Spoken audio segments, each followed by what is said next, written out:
마태복음 5장 안에는 팔복, 어떤 이는 복이 있나니 하면서 예수님이 여러 그 복 있는 자들의 모습을 설명하신 팔복이 나옵니다. 8가지 복이 나옵니다. 그 중에 7번째인 화평의 복, 화평케 하는 자의 복을 여러분과 함께 나누기를 원합니다. 우리 교회가 화평교회잖아요. 화평교회. 여러분 어떻게 화평하십니까? 교회 안에 오셔서 예배드리고 성도들과의 교제 속에서 어떻게 화평을 누리고 계십니까? 주 안에서 샬롬을 누리고 계십니까? 몇 달 전에 비전랜드 위에다가 간판에다가 무슨 글귀를 넣을까? 그냥 화평 비전랜드, 물론 그렇게 넣을 수도 있지만 그 아래에다가 여기 앞에 데려오면은 높기도 하고 또 많은 차들이 지나가기 때문에 그곳에다 성경 말씀 한 구절을 좀 넣고 싶은 마음이 생겼습니다. 그래서 성경을 찾다가 우리 교회가 화평교회인데 화평이 들어간 하나님 말씀을 나눠야 되겠다 해서 이 말씀을 나누었습니다. 화면을 잠깐 보시면요, 잘 보이십니까? 화평 비전랜드, 화평교회 비전랜드 하면서 밑에 로마서 5장 1절 말씀, 우리 주 예수 그리스도를 말미암아 하나님과 화평을 누리자. 하나님과 화평을 누리자. 이건 전도 문구이기도 합니다.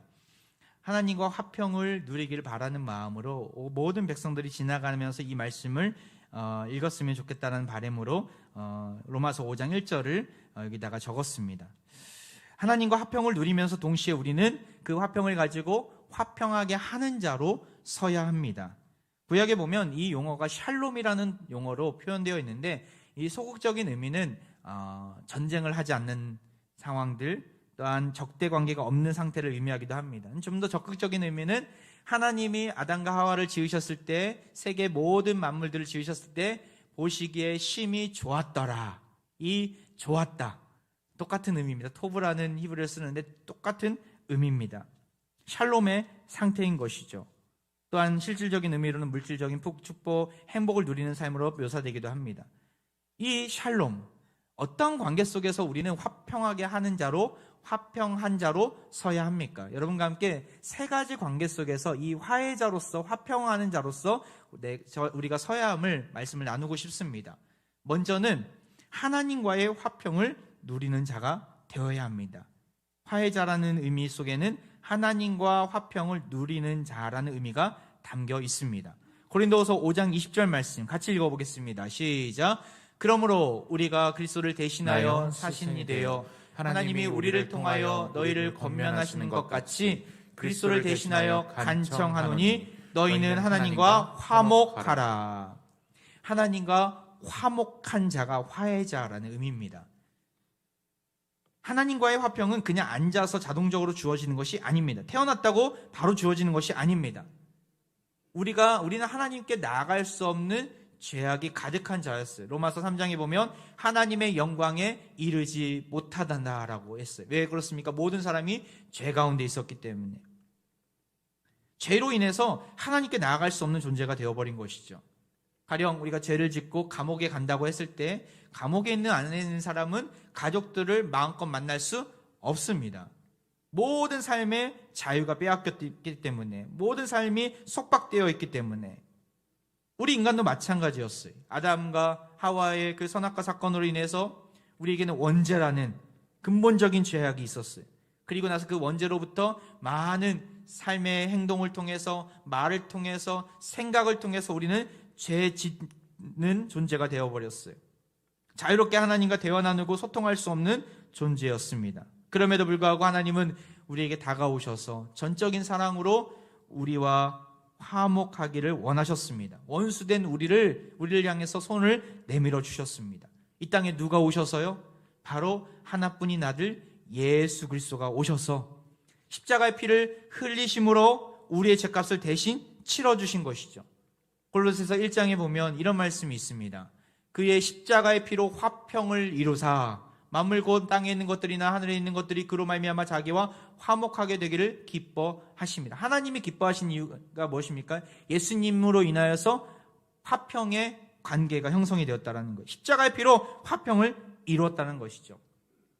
예수님 믿는다는 것은 매 주일마다 교회의 자리에, 예배의 자리에 참석한다는 것만이 아닙니다. 세례를 받는 것이 예수님을 믿는 것이 아닙니다. 선한 일꾼이 되는 것이 예수님 믿는 것의 전부가 아닙니다. 그 이상을 의미합니다. 물론 세례받는 거, 선한 일들을 하는 거, 예배 드리는 거 너무나 중요한 일입니다. 하지만 그 이상을 의미해요. 근본적인 우리의 정체성이 바뀐 거예요. 어떤 정체성이에요? 하나님과 화평한 자로 됐다라는 거예요. 하나님께 나아갈 수 있는 자가 됐다라는 것이죠. 구약시대만 해도 제사장을 통해서만 하나님 앞에 제사를 지낼 수 있었고 하나님 앞에 예배할 수 있었습니다. 하나님께 직접 나가지 못했어요. 하지만 예수님의 오심으로 하나님과 우리 사이에 있는 그 벽들이 허물어짐으로 하나님과 화평을 이루게 되었습니다. 그래서 우리가 하나님의 은혜의 보좌 앞에 담대히 나아갈 수 있는 자가 됐다는, 자격이 됐다는 거예요. 이 그리스도인의 특권입니다. 예수님 믿는 자의 특권입니다. 하나님 아버지를 마음껏 만날 수 있는 자녀의 특권인 것이죠. 그래서 오늘 본문의 말씀에 5장 9절에 다시 보면 화평하게 하는 자는 복이 있나니 그들이 하나님의 아들이라 일컬음을 받을 것이며, 하나님과 화평을 이뤘기 때문에 하나님과 우리 사이가 자녀와 아버지 사이가 됐다라는 거예요. 우리가 하나님의 아들이 되며 하나님의 딸이 되면 무슨 일이 일어납니까? 우리 아들 중에 또한 자녀 중에 아버지를 만나려고 결제받는 사람이 있습니까? 아버지를 만나려고 허락을 받고 여러 절차를 거친 다음에 만나는 분이 계십니까? 그건 이상한 가정이죠. 문제 있는 가정이에요. 무슨 사유가 있을 거예요, 분명히. 정상적인 가정이라면 언제든지 아빠, 아버지를 만날 수 있습니다. 아빠, 아버지는 그 자녀에게 가장 좋은 것을 주십니다. 마태복음 7장 11절에 이런 말씀이 있어요. 너희가 악한 자라도 좋은 것으로 자식에게 줄 알거든 하물며 하늘에 계신 너희 아버지께서 구하는 자에게 좋은 것으로 주시지 않겠느냐. 기도 제목 가운데 있는 분들이 있습니까? 여러 가지 삶의 근심 가운데 있는 분들이 있습니까? 이 말씀을 꼭 기억하셨으면 좋겠어요. 하나님은 내가 생각하는 것 그 이상으로 가장 좋은 것을 주시는 분임을 기억하시기 바랍니다.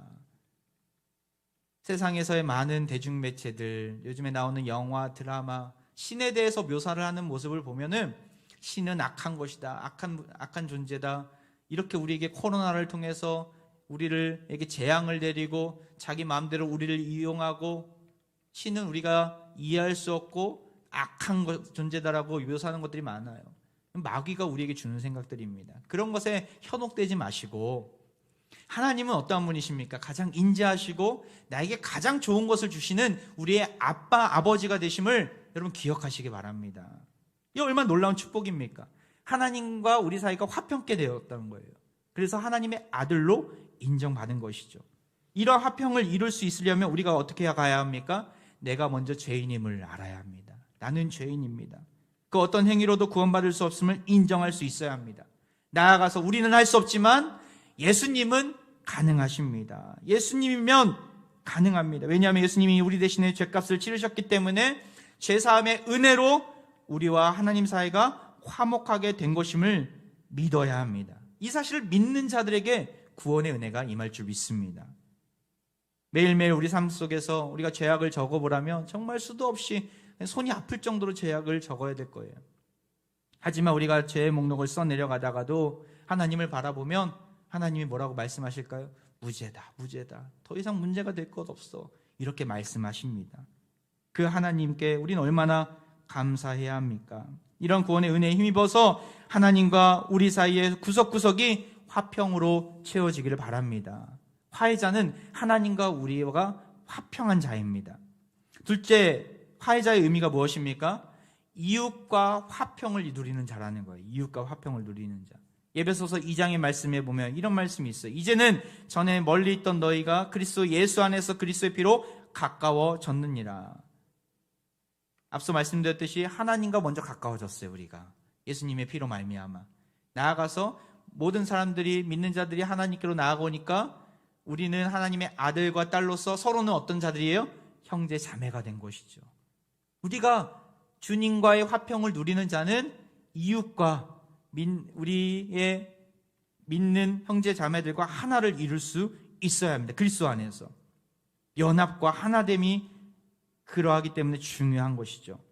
로마서 12장에 보면 할 수 있거든 너희로서는 모든 사람과 더불어 화목하라 라고 이야기합니다.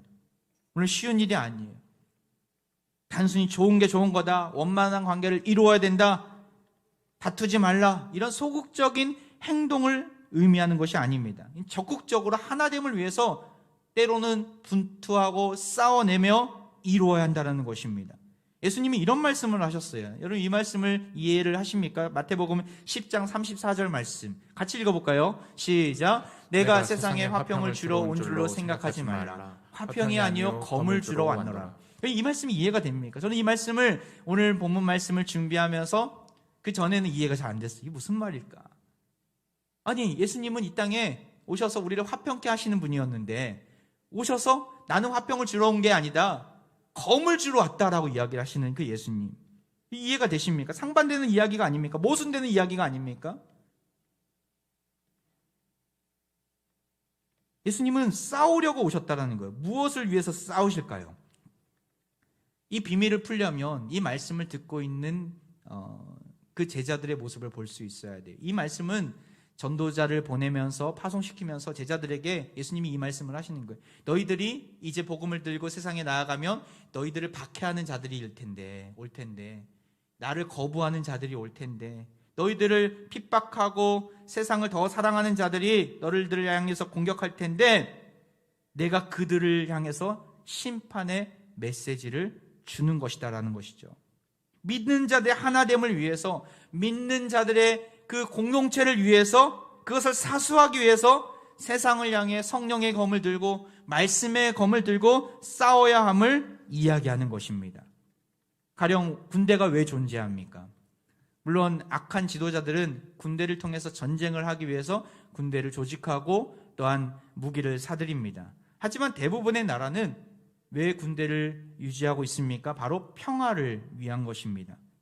전쟁은 무조건 나쁜 것이야, 나는 평화주의자야, 나는 군대 안 가, 이렇게 말하는 사람들의 모순이 무엇입니까? 강한 군대가 없으면 평화가 유지되기 어렵습니다.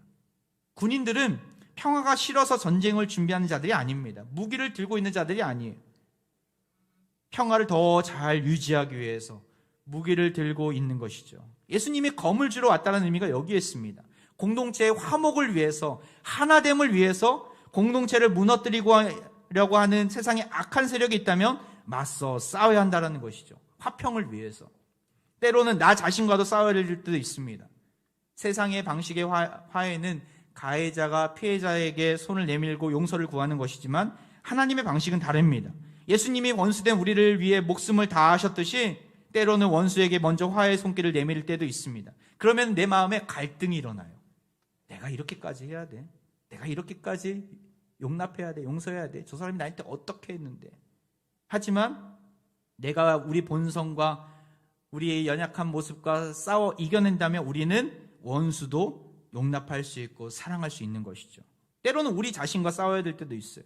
모든 사람들이 화평을 이루려면, 모든 사람들과 화평을 이루려면 이 화평을 사수하기 위해서 세상과 또한 세상의 가치관과 우리는 싸워야 합니다.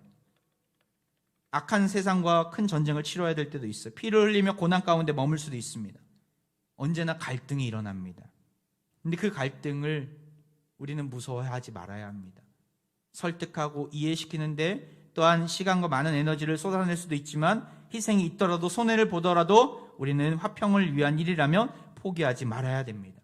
화평은 아무것도 안 하는 게 화평이 아닙니다. 가만히 있는 게 화평이 아닙니다. 화평은 하나됨을 위해서 온 힘을 다해 매진하고 노력하고 온 힘을 다해 싸워내는 일이 화평입니다. 한 방향을 향해 나아가는 것이죠. 감사하게도 우리 공동체는 이 코로나의 위협 속에서 지금까지 잘 싸워왔습니다. 예배 자리를 사수하기 위해서, 거친 세상과의 공격에서도 신앙을 지켜내기 위해서 모든 역량을 집중해 왔습니다. 세상적인 가치관, 물질주의, 세속주의, 물량주의, 기복주의, 동성애, 온갖 이단으로부터 섞이지 않고 말씀과 기도의 자리에서 교회의 순결함과 거룩함을 유지하기 위해서 지금껏 잘 싸워왔습니다. 지금까지는 우리가 외부의 공격에 막아내는데, 방어하는데 온 힘을 다했다면, 이제는 우리 내부를 더욱더 건강하게 만들고 하나 되게 하는데 힘을 다해야 합니다. 공동체 내부를 잘 정비하고 새 시대를 맞이할 준비를 해야 합니다. 그런 의미에서 지금 이제 연말당회를 준비하고 또한 새 시대를 계획하면서 장로님들과 이렇게 말씀을 나누면서 하나의 새로운 위원회를 하나 만들려고 합니다. 예전에는 선교위원회, 이웃사랑위원회, 예를 들어서 뭐 예배사역위원회, 다양한 위원회들이 있지만 이번에 새롭게 만드는 위원회는 비전위원회라는 기관입니다. 비전위원회. 낯선데요. 비전위원회는 다양한 구성원들로 이렇게 함께하는 위원회입니다. 장로님들, 우리 권사님들, 집사님들, 우리 청년들, 전 세대 다양한 분들과 함께 교회 미래를 함께 고민하고 비전을 나누고 그 비전에 맞는 세부 사항들을 세우려고 합니다. 또한 그 안에서 종교인에게 설문조사나 여러 가지 방법을 통해서 의견을 묻고 우리 공동체가 앞으로 5년 뒤, 10년 뒤, 20년 뒤 어떠한 청사진이 있어야 될 것입니까? 함께 고민하고 함께 나누면서 새 시대를 준비하려고 합니다. 예수 그리스도의 피로 가까워진 우리는 성령 안에서 하나 된다면 주님이 우리 공동체를 향한 그 비전을 함께 발견하고 읽어낼 수 있습니다. 이 일은 담임 목사 혼자서 할 수 있는 게 아닙니다. 함께 가는 거예요. 어떤 개인이 혼자 할 수 있는 것도 아닙니다. 함께 가는 거예요. 모든 직분, 전 세대를 아울러서 교회의 전 영역 속에서 과거를 돌아보고 지금 현재 우리가 위치가 어디에 있는가, 그리고 우리가 앞으로 미래를 향해서 어떻게 나아가야 되는가, 이웃사랑, 해외 선교, 국내 선교뿐만 아니라 우리의 가정교회나 교육과 훈련이나 우리의 모든 교회의 사역들, 또한 교회가 가야 될 방향성들을 함께 나누고자 합니다. 위에서 기도해 주셨으면 좋겠어요. 그래서 우리 화평의 비전 싱크탱크와 같은 역할을 이 비전위원회가 감당할 수 있도록, 지금은 한 방향 정렬이 필요한 시기입니다. 더욱 건강한 공동체, 더욱더 선교적인 교회로 가기 위한 발판을 마련할 시기입니다.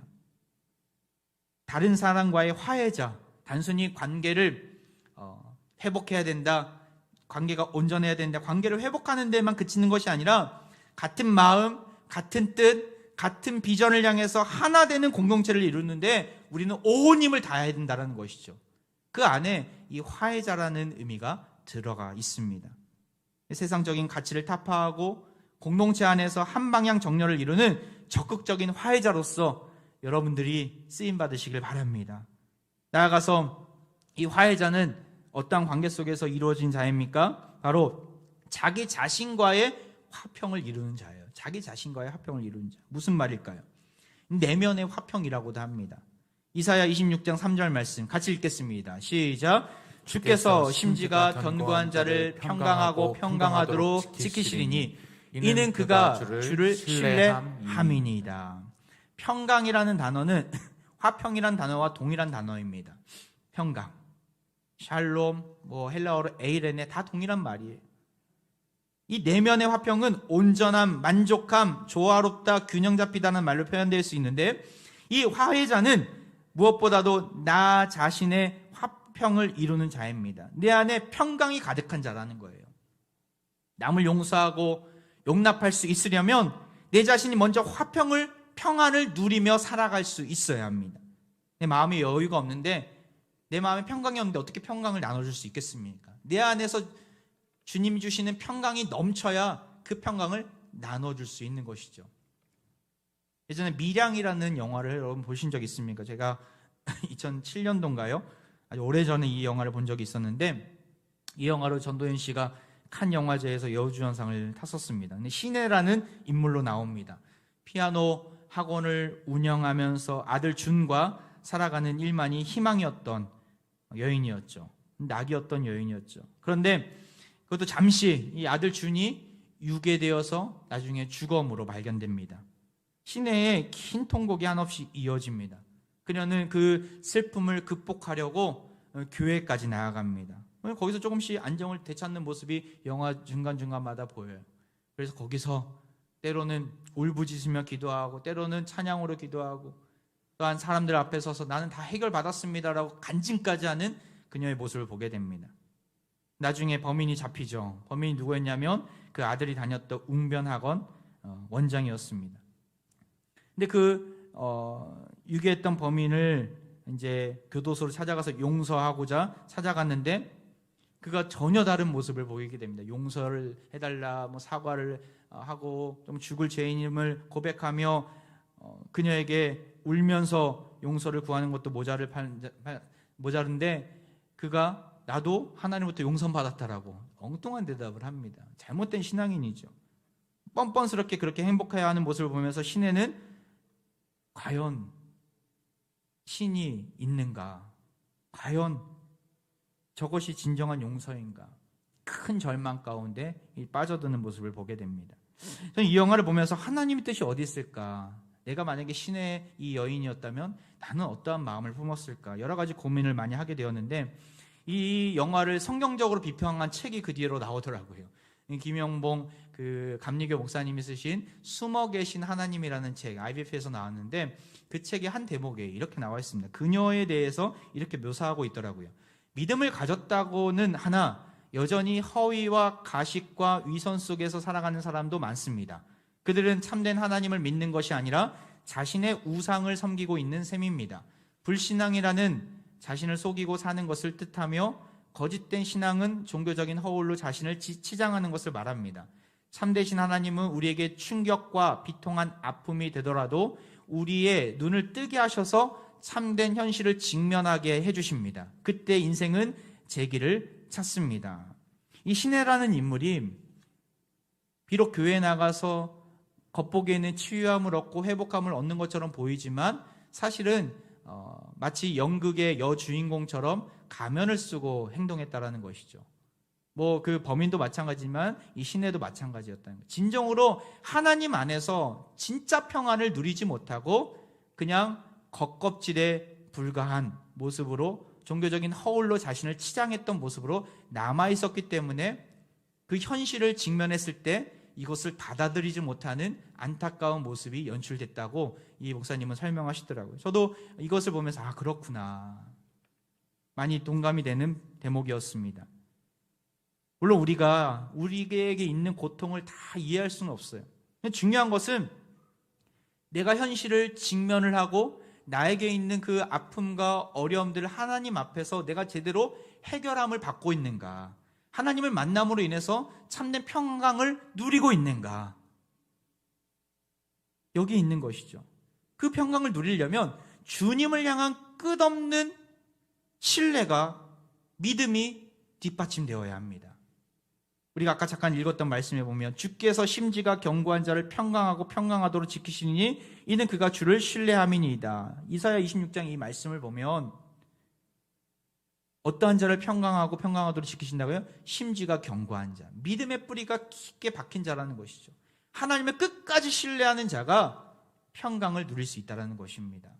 그 어떠한 삶의 어려움이 다가오더라도, 또한 질병과 말 못할 고민이 있더라도 흔들리지 않게 됩니다.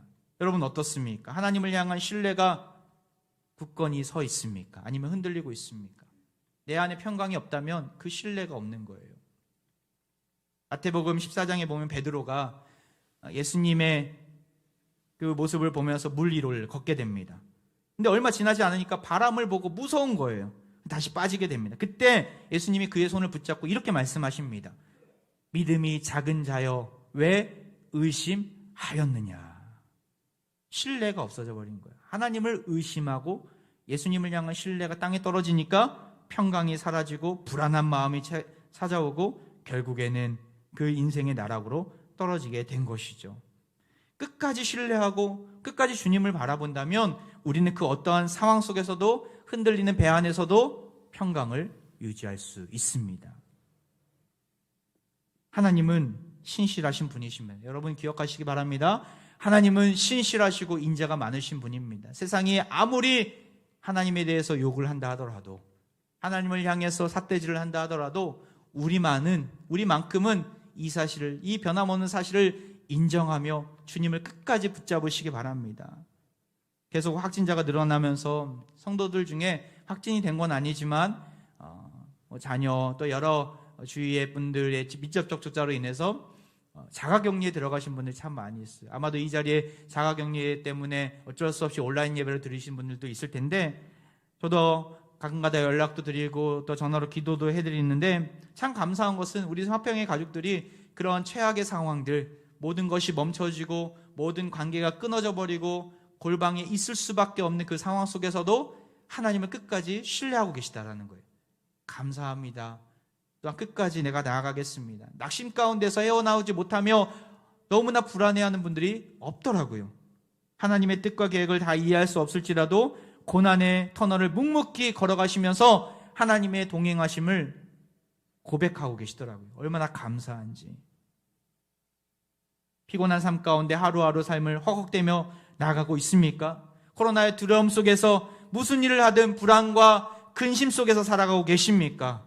평강을 잊어버린 채 요동치는 마음을 붙잡기가 너무나 어려운 분들 계십니까? 주님을 다시금 신뢰하시기 바랍니다. 주님을 바라보시기 바랍니다. 그러할 때 우리를 평강하고 평강하도록 지켜주실 것입니다. 우리 자신에게 화평을 주신다는 것이죠. 세 가지, 화해자의 의미가 세 가지가 있어요. 무엇이에요? 첫 번째, 하나님과의 화평을 누리는 자예요. 하나님께 언제든지 나아가서 아빠, 아버지라 부르는 자가 화해자라는 거예요.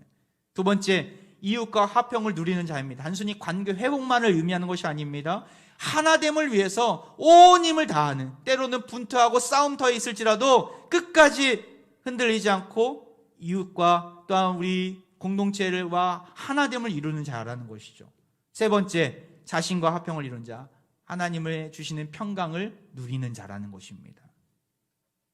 이 화평을, 이 화해자의 모습을 가장 잘 보여주신 분이 누구예요? 바로 예수 그리스도이십니다. 고린도후서 5장 18절 같이 읽겠습니다. 시작. 모든 것이 하나님께로서 났으며 그가 그리스도로 말미암아 우리를 자기와 화목하게 하시고 또 우리에게 화목하게 하는 직분을 주셨으니, 예수님이 이 땅에 오셔서 하나님과 우리를 화목하게 해주셨어요. 화목하게 하시려고 예수님을 하나님이 보내어 주셨어요. 그리고 예수님이 동시에 우리에게 무엇을 주셨습니까? 화목하게 하는 직분을 주셨어요. 이것은 우리 모두가 가진 직분입니다. 집사님이든 장로님이든 권사님이든 목사님이든 이 직분은 우리 모두가 가진 직분들이에요. 이 직분을 우리는 무가치하게 내버려 두거나 또한 나몰라라 하는 모습들이 없어야 합니다. 예수님이 오셔서 가장 근본적으로 하신 일을 우리에게 주신 거예요. 우리에게 맡기신 거예요. 우리는 이 사명을 가지고, 이 직분을 가지고 하나님과 그 이웃을 화목하게 하는데 전도자로서 쓰임받을 수 있어야 합니다. 공동체 안에서 서로가 화목하게 하는데 우리가 거룩한 미랄로 쓰임받을 수 있어야 합니다. 자기 자신, 우리 자신이 화평을 누릴 수 있도록 온 힘을 다해야 합니다. 갈등이 없는 조직은 없습니다. 모든 조직마다, 공동체마다 갈등은 있어요. 갈등을 두려워하지 마시고 그 갈등 속에서 때로는 오래 참음으로, 때로는 인내로, 때로는 사랑으로 나아가야 합니다. 멜데니우스가 이런 말을 했어요. 본질적인 것에는 일치를, 비본질적인 것에는 자유를, 이 모든 것에는 자비를. 본질적인 일에는 우리가 온 힘을 다해서 일치를, 하나됨을 이루어야 합니다. 하지만 비본질적인 것에는 우리가 여유를 가지고 상대방을 용납하고 자유함으로 받아들일 수 있어야 합니다. 이 모든 것에는 뭐가 근거가 돼요? 자비와 사랑이, 예수 그리스도의 자비와 사랑이 근거가 되어야 합니다. 화평하게 하는 자는 복이 있나니 그들이 하나님의 아들이라 일컬음을 받을 것이며, 이 말씀이 여러분의 삶 가운데 실자가 되어서 이웃의 아픔을 함께하고 온 성도가 하나 되는 화해자로서 쓰임받는 우리 모든 화평의 가족들 되기를 주의 이름으로 축원드립니다. 이 시간 우리 함께 찬양하며 나아가는데요, 우리 기대라는 찬양입니다. 주 안에 우린 하나입니다. 믿음으로 고백하면서 이러한 기대감을 가지고 우리 공동체가 서기를 원합니다. 고백하며 이 시간 찬양하겠습니다.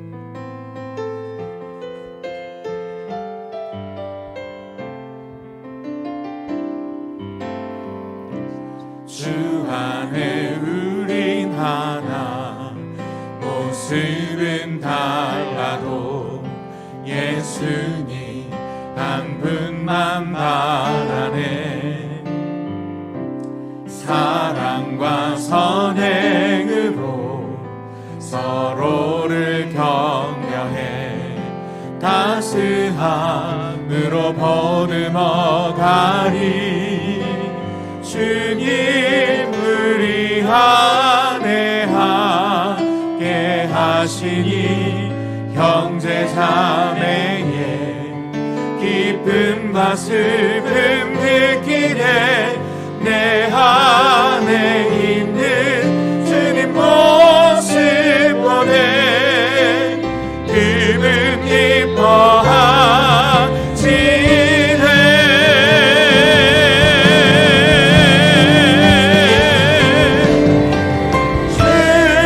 주님 우리 통해 계획하시니 부족한 입술로 찬양하게 하시니. 우리 서로에게 손을 내밀고 찬양합니다.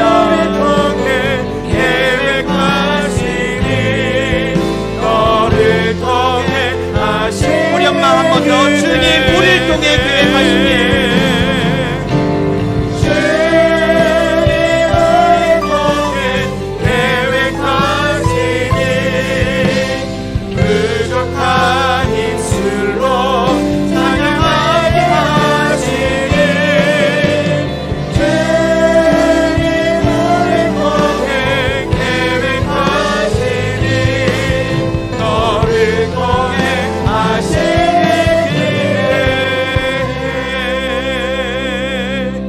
하나님과 원수된 우리를 화목해 하신 주님, 목숨을 십자가 위에 던지면서까지 우리를 살리시고 진정한 화해자가 되어주셔서 감사드립니다. 십자가 그 사랑에 힘입어 우리 또한 화해자로 쓰임받기를 원합니다. 하나님과의 화평, 이웃과의 화평, 우리 자신과의 화평을 이루게 하시고 받은 화목하게 하는 직분을 가지고 복음 들고 방황하는 자들에게 나아가게 하옵소서.